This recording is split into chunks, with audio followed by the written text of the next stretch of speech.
तृप्ति डिमरी को अचानक से कार्तिक आर्यन के साथ एक बड़े प्रोजेक्ट के लिए सेलेक्ट करने के बावजूद भी रिमूव कर दिया गया just because of her bold scenes in Animal and मेरे महबूब सॉन्ग। यहाँ से लोगों ने बॉलीवुड के डबल स्टैंडर्ड्स के ऊपर सवाल उठाना शुरू कर दिया, जो पहले तो बोल्ड सीन्स के लिए एक्ट्रेसेस की पुरानी इमेज को टर्न कर देते हैं, फिर उसके बाद उन्हें ही बोलते हैं that we want a pure and innocent face for this character. Let's dig in details, so video last तक जरूर देखिएगा and for such videos do subscribe to my channel.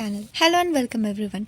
तृप्ति डिमरी, जिनका जन्म 23 फरवरी 1995 को उत्तराखंड में हुआ था, उनकी फैमिली के बारे में ज्यादा डिटेल्स अवेलेबल नहीं है क्योंकि कुछ रिपोर्ट्स के अनुसार उन्हें सोसाइटी और फैमिली की तरफ से बहुत ज्यादा बैकलैश मिला to pursue a career in acting.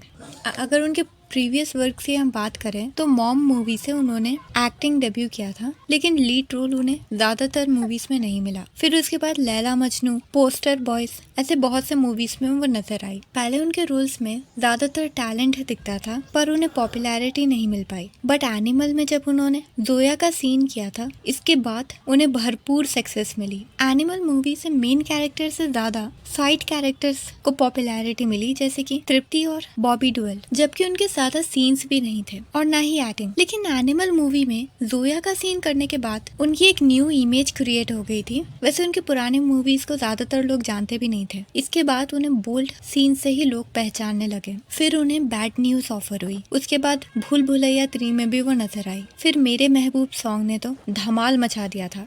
एक शायरी लिखी है, कभी मिलोगी तो सुनाऊंगा। इंटरनेट पे ये सॉन्ग बहुत ट्रेंड में था। ये सॉन्ग तो बहुत अच्छा था, लेकिन इसमें वल्गर स्टेप्स और अननेसेसरी सीन से लोगों का अट्रैक्शन खींचने की कोशिश की जा रही थी, जिसमें सॉन्ग मेकर्स कामयाब हो गए जस्ट बिकॉज ऑफ अवर क्रांतिकारी ऑडियंस। फिर रिसेंटली वो आशिकी 3 के लिए सेलेक्ट हुई थी, जिस मूवी में कार्तिक आर्यन भी अपेयर होने वाले हैं। पहले न्यूज आती थी कि इस मूवी में सारा अली खान आने वाली है, बट ऑफिशियली तृप्ति को एज अ फेस अनाउंस किया गया था। लेकिन कुछ दिनों के अंदर ही ऐसी खबर आ गई कि तृप्ति डिमरी को आशिकी 3 से रिमूव कर दिया गया है। इसके बाद मीडिया हाउसेस ने रिपोर्ट छापने शुरू कर दी दैट उनके बोल्ड सीन्स की वजह से उन्हें मूवी से निकाल दिया गया है, क्योंकि इस मूवी में एक इनोसेंट एंड प्योर कैरेक्टर की जरूरत थी।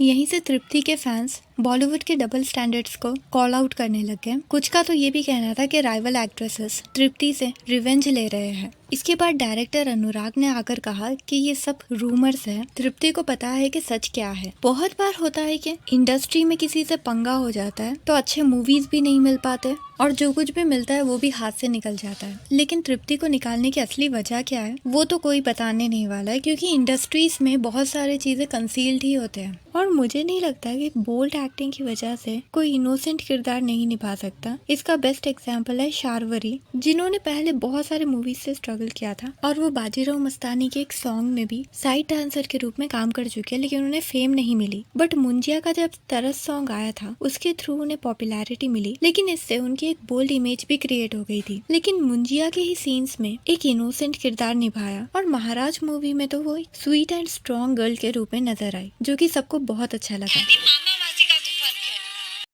कियारा अडवाणी ने भी ऐसे ही कुछ बोल्ड किरदार निभाया था एक वेब सीरीज में। उसके बाद वो शेरशाह में एक इनोसेंट रोल में नजर आई।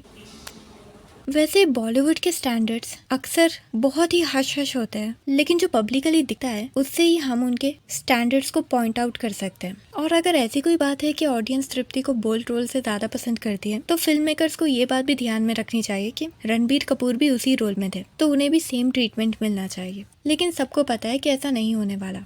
आशिकी 3 की एक्ट्रेस अभी फाइनलाइज नहीं हुई है। वैसे आपको कौन सी एक्ट्रेस पसंद है? कमेंट में जरूर बताइएगा। वीडियो अच्छी लगी so like, share and subscribe. Thanks for watching.